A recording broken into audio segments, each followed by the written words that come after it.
A paz do nosso Senhor e Salvador Jesus Cristo, aqui é o irmão Josué. E no vídeo de hoje eu vou estar mostrando obras aqui de cunho soteriológico calvinistas para você que é pentecostal, para você que é arminiano e está se encantando com esses ensinamentos, né? Eu vou mostrar para vocês o que realmente eles ensinam, mas que muitos deles não têm coragem de pregar isso nas suas igrejas e nem nos cultos ar livre. Eles não têm coragem de pregar isso nos cultos do ar livre. E se você está querendo entrar por esse caminho, assista esse vídeo, veja os materiais, busque as fontes, analise e perceba se você é pentecostal e arminiano, porque são para vocês esse vídeo, se vocês terão coragem de ensinar isso nas suas igrejas, se vocês terão coragem de pregar isso nas ruas, ou se vocês vão ficar escondendo essa doutrina nos bastidores, porque simplesmente sentem vergonha de ensinar esses ensinamentos aqui que contraria as escrituras, tá certo? Se você não é inscrito no canal, se inscreva, faça parte aqui do canal Teologia de Tudo Um Pouco, deixe seu like, seu comentário, e se for possível, compartilhe os nossos vídeos, tá bom? Então eu vou dar as fontes aqui, tá certo? Eu tô aqui com a Bíblia de Estudo Herança Reformada, tá? Ela tem aqui as confissões de fé. E eu tô aqui na Confissão de Fé de Westminster, tá bom? Aqui no capítulo 3, os decretos eternos de Deus. Você que é pentecostal e arminiano e acha o máximo, né, a teologia reformada, ou está achando o máximo essa parte soteriológica deles, eu quero desafiar vocês a lerem esses materiais e ensinarem esses materiais em cultos ao ar livre, em pregações de ar livre, né? Cultos públicos também, né? E aplicar esses ensinamentos à sua família, aos seus filhos, aos seus pais, né? Os seus pais que são desviados, seus filhos que são desviados, aplicar esses estudos aos seus filhos, né? Porque primeiro a gente tem que aplicar para nós, depois os outros, né? Então aqui, ó, nos decretos de Deus, né, na Confissão de Fé de Westminster, eu vou ler aqui para os irmãos, vai dizer assim, ó: desde toda a eternidade, pelo muito sábio santo conselho, de sua própria vontade, analise, tá bom? É pela própria vontade de Deus. Deus ordenou livre e inalteradamente tudo quanto acontece. Vocês estão lendo isso daqui? É para vocês isso. Porém, de modo que nem Deus é o autor do pecado, nem violenta a vontade da criatura. Ou seja, Deus ordenou tudo inalteradamente, ou seja, não pode haver nenhuma forma de não obediência, seja lá o que seja, o que Deus ordenou, sobre tudo que acontece. E tudo que acontece é tudo que acontece, tá? Tudo, tudo. Mas ele vai dizer que, porém, de modo que nem Deus é o autor do pecado, mesmo que ele ordenou, e mesmo que seja inalteravelmente, né? Tudo que acontece. Deus não é o autor do pecado, e nem violenta a vontade da criatura, ou seja, ele coloca essa vontade na criatura. Nem é tirada a liberdade ou a contingência das causas secundárias antes estabelecidas. Veja, estabelecidas. Essas causas secundárias, elas são estabelecidas, porque Deus ordenou e ela é inalteradamente. Ela não pode ter alteração de tudo o que acontece. Essa é a confissão de fé de Westminster, né? E aí ele continua: mesmo Deus sabendo tudo quanto pode ou há de acontecer em todas as circunstâncias imagináveis, ele não decreta coisa alguma por havê-la previsto como futura, ou como coisa que havia de acontecer em tais condições. Ou seja, tudo que foi ordenado não foi porque ele conheceu antes de acontecer, né? Ele não ordenou porque ele sabia que iria acontecer, aquela seria a decisão da criatura. Não, ele primeiro ordenou que acontecesse de forma inalterável, e assim está dentro da vontade da criatura, né? Fazer aquilo que Deus ordenou, né? Então, perceba aqui, ó, no parágrafo 2. Aí ele vai dizer aqui, ó: pelo decreto de Deus e para a manifestação da sua glória, alguns homens e alguns anjos são predestinados à vida eterna e os outros são pré-ordenados. Você sabe o que é pré-ordenação? Se vocês não sabem, joga no Google. Pré-ordenados, o que significa? Para a morte eterna. Então Deus deu a ordem, é inalterável, tudo o que acontece. Ele não colocou nada prevendo ou vendo, mas simplesmente ele quis, né, que essas coisas secundárias acontecessem. Então, ele pré-ordenou a morte eterna. Esses homens, próximo parágrafo, 4. Esses homens e esses anjos, assim, predestinados e pré-ordenados, são particularmente, imutavelmente designados, e o seu número é tão certo e definido que não pode ser aumentado e nem diminuído. Tá? Então, isso daqui é para vocês que são pentecostais e arminianos e que gostam, né, da soteriologia. Vocês vão pregar isso na igreja? Vocês vão ensinar isso na igreja? Vocês vão aplicar isso para os seus filhos? Próximo parágrafo diz assim, ó, como Deus destinou os eleitos para a glória, assim também pelo eterno e muito livre propósito de sua vontade. Veja que é pela vontade de Deus, não é pelo conhecimento. Pré-ordenou todos os meios conducentes a esse fim. Próximo parágrafo. Segundo o inescrutável conselho da sua própria vontade, pela qual concede ou recusa a misericórdia. Aqui é muito sério, aqui ele está dizendo que Deus recusa misericórdia como lhe apraz, né? Mas quando a gente vai para as Escrituras, né, e a gente vai lá para Romanos 11, entre outros textos, né? Mas eu quero aqui destacar Romanos 11, né, 32. Romanos 11, 32 diz assim, ó, esse é o texto.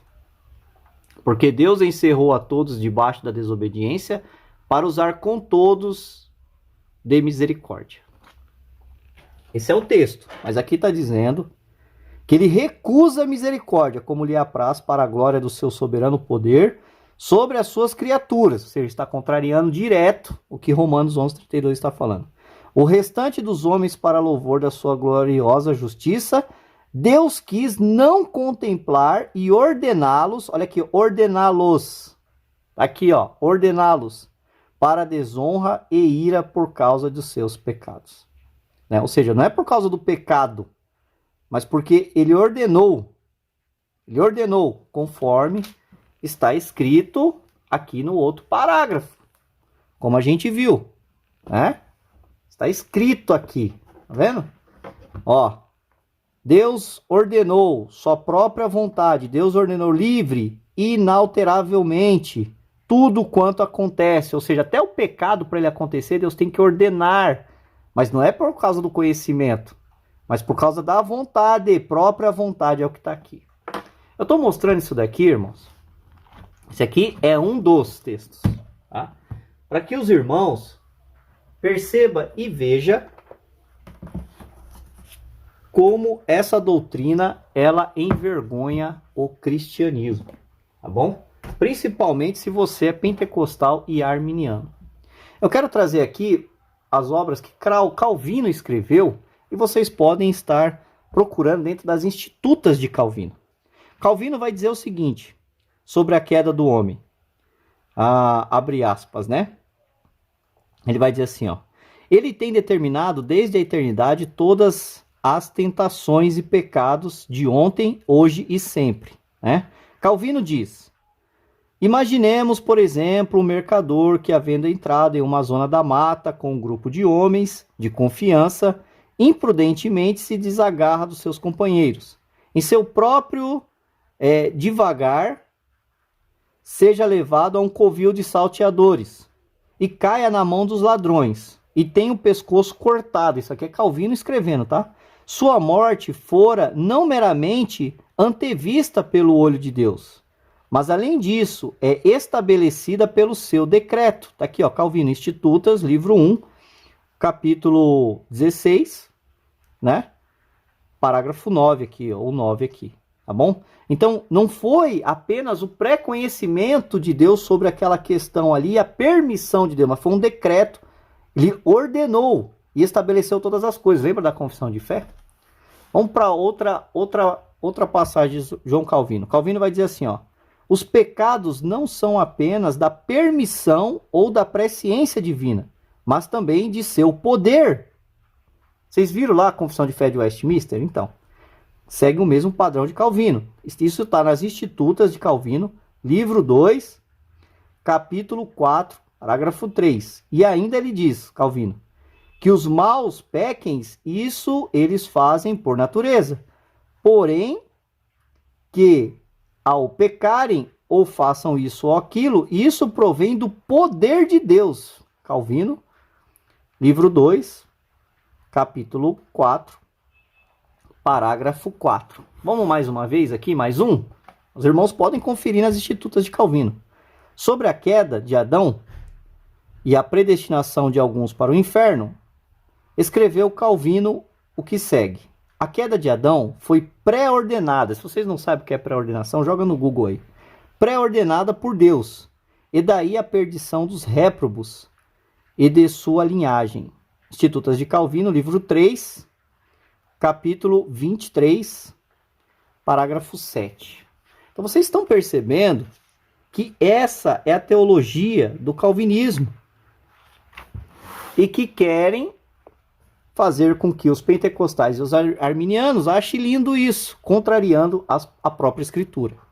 Calvino escreveu assim, ó: a sua perdição de tal maneira pende da predestinação divina, que ao mesmo tempo há de haver neles a causa e a matéria dela.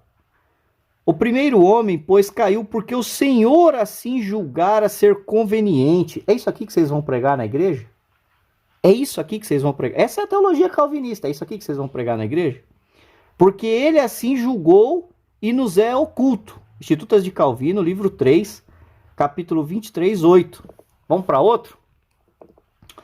Calvino insiste: ainda que eu confesse 100 vezes que Deus é o autor da sua condenação, o que de fato é verdade. Olha isso. Deus é o autor da sua condenação. Não é o pecado, é Deus. É porque Deus pré-ordenou. Lembra da confissão de fé de Westminster? Volta lá que vocês vão entender. O que é de fato verdade, nem por isso eles se purificariam de seus pecados, que estão esculpidos em suas consciências, e que a cada passo se apresentam diante de seus olhos. Institutas de Calvino, livro 3, capítulo 23, parágrafo 3. Né? Então, vocês podem conferir lá, tá certo?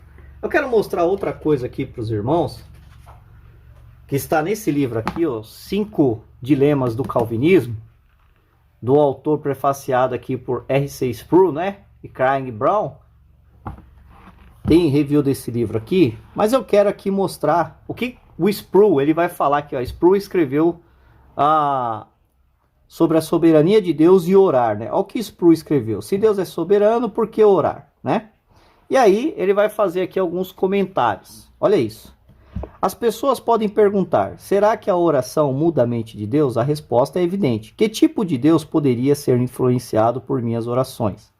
O que as minhas orações poderiam fazer para induzi-lo a mudar os seus planos? Acaso eu poderia dar a Deus qualquer informação sobre alguma coisa que ele já não possua? Ou eu poderia persuadi-lo a seguir um caminho mais excelente com a minha sabedoria superior? Aí continua: é claro que não. Eu sou completamente sem qualificação para ser o mentor de Deus ou o seu orientador. Portanto, a resposta simples é que a oração não muda a mente de Deus.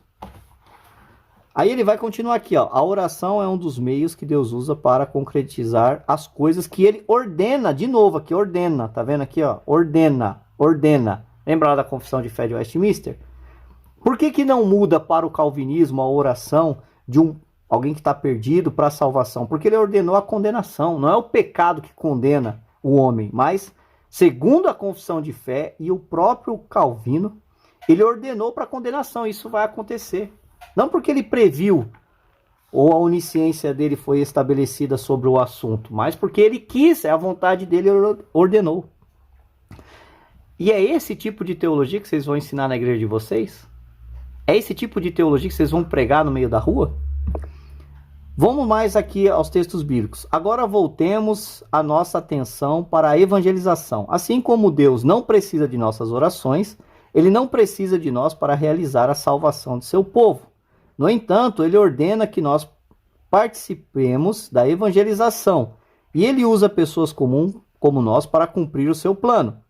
Deus é a principal ou a primeira causa de tudo o que acontece no universo. Presta atenção, eu até marquei. Deus é a principal ou a primeira causa de tudo que acontece no universo. Nós, entretanto, somos a causa secundária. Os meios que Deus usa para fazer a sua vontade. Isso tanto para o bem quanto para o mal, tá, irmãos? Segundo a Confissão de Fé de Westminster, é exatamente isso. Tá bom?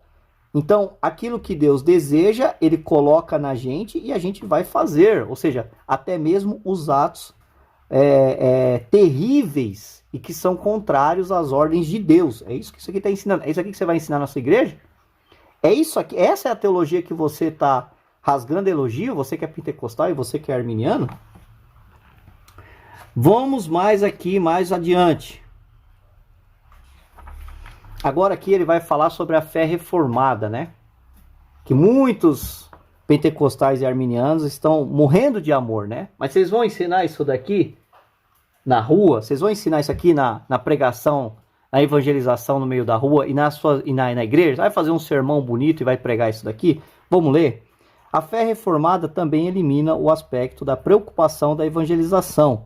Você já ouviu uma pessoa dizer que é culpada por outra pessoa não se tornar cristã? Aqui eu vou fazer uma confrontação com a palavra de Deus, tá, irmãos? Vou fazer uma confrontação aqui com a palavra de Deus.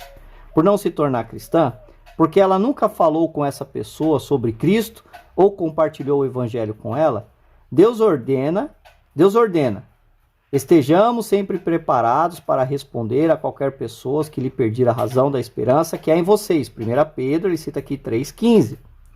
Mas não precisamos viver com medo de que um amigo, presta atenção, que um amigo, parente, vá para o inferno, se não o fizermos. Se alguém é eleito, ou seja, se for eleito, Deus vai encontrar uma causa secundária disposta a trazer a pessoa para si. Nem devemos nos preocupar se apenas apresentarmos o evangelho a um amigo e depois ele se muda para outro lugar. Outra vez afirmo, né, o teólogo calvinista dizendo, que a promessa de Deus em completar a boa obra que ele inicia proporciona conforto.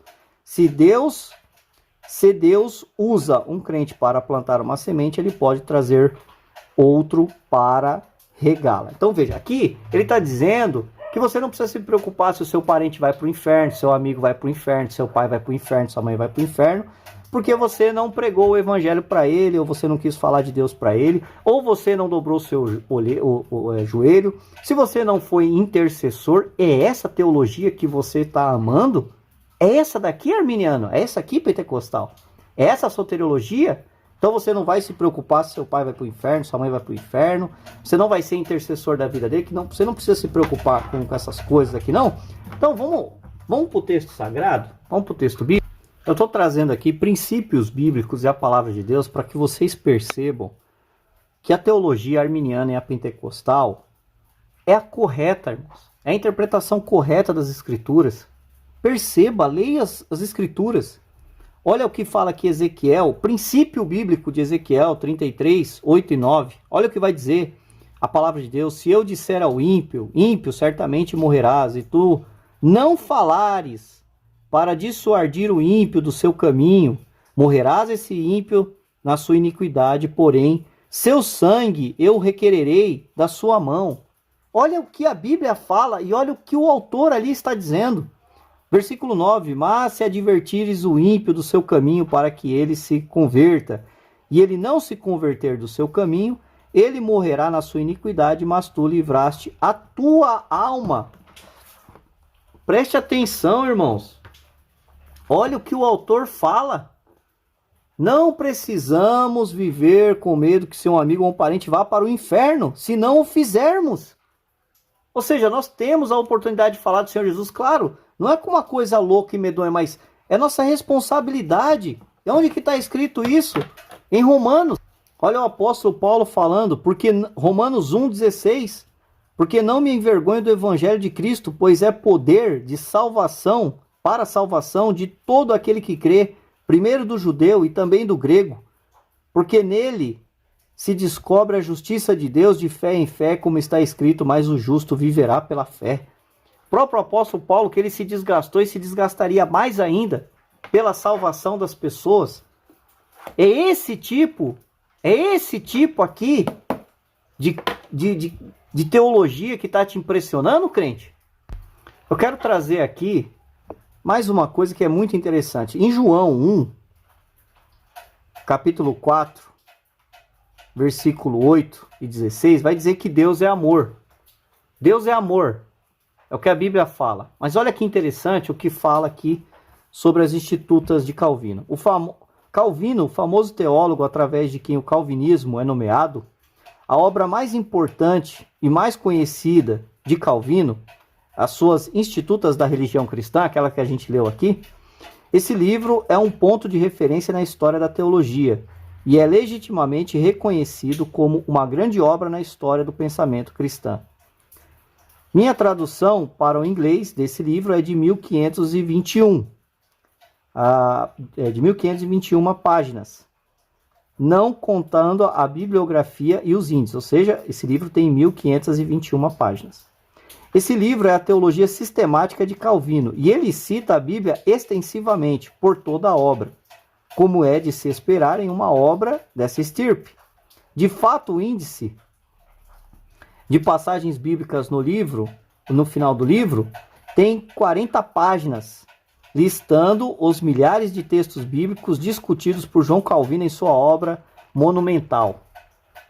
Mas aqui está o que realmente é incrível. Em nenhuma única vez sequer nesse livro, nas Institutas, Calvino citou Deus é amor.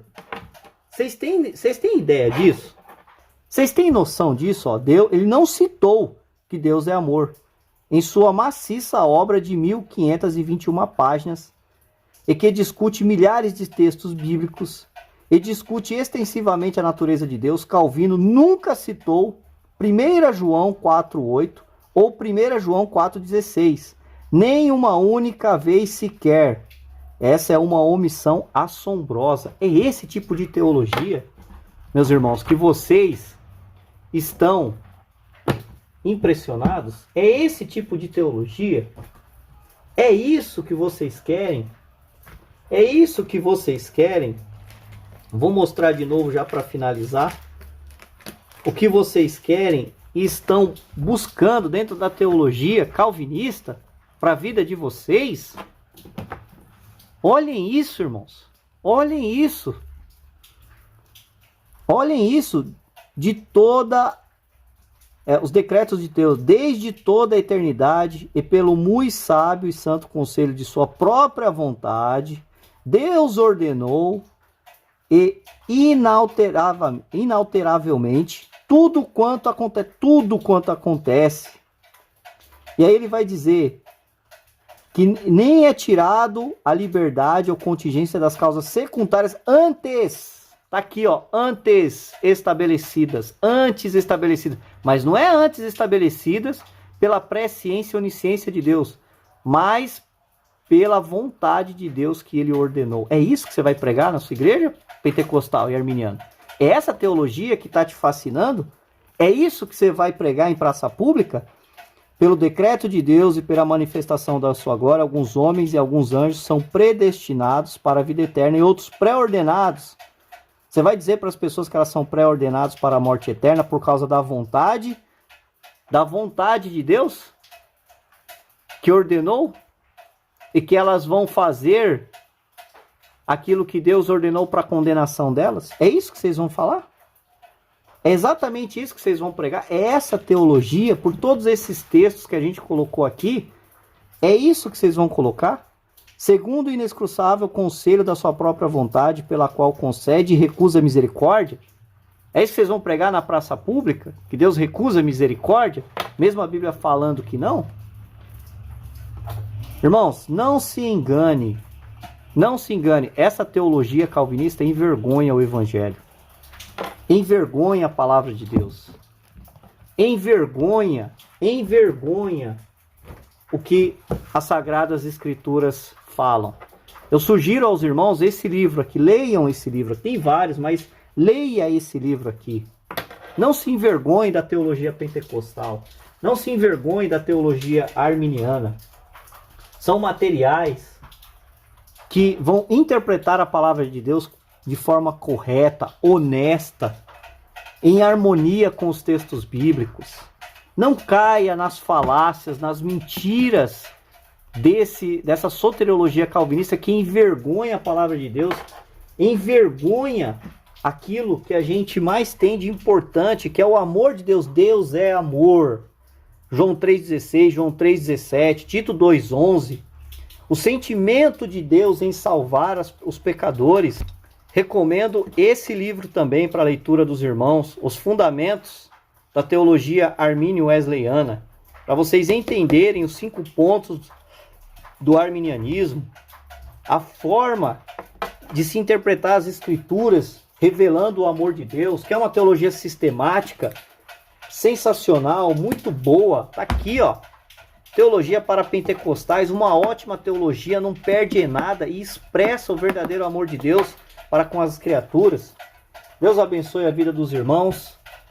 Deus abençoe os nossos irmãos arminianos e pentecostais. E tenha em mente, a nossa teologia é uma teologia sensacional, muito boa e que está em total conformidade com as Escrituras, porque Deus é amor e Deus amou o mundo e deseja a salvação de todas as pessoas. E vou finalizar com esse texto aqui. Porque isso é bom e agradável diante de Deus, nosso Salvador, que quer que todos os homens sejam salvos e venham ao conhecimento da verdade. Deus abençoe a vida dos irmãos e fique firme, não caia nessa conversa do calvinismo que envergonha e mancha o amor de Deus dentro da pregação e com aqueles que estão perecendo no mundo. Deus abençoe a vida dos irmãos e até o próximo vídeo. Tchau!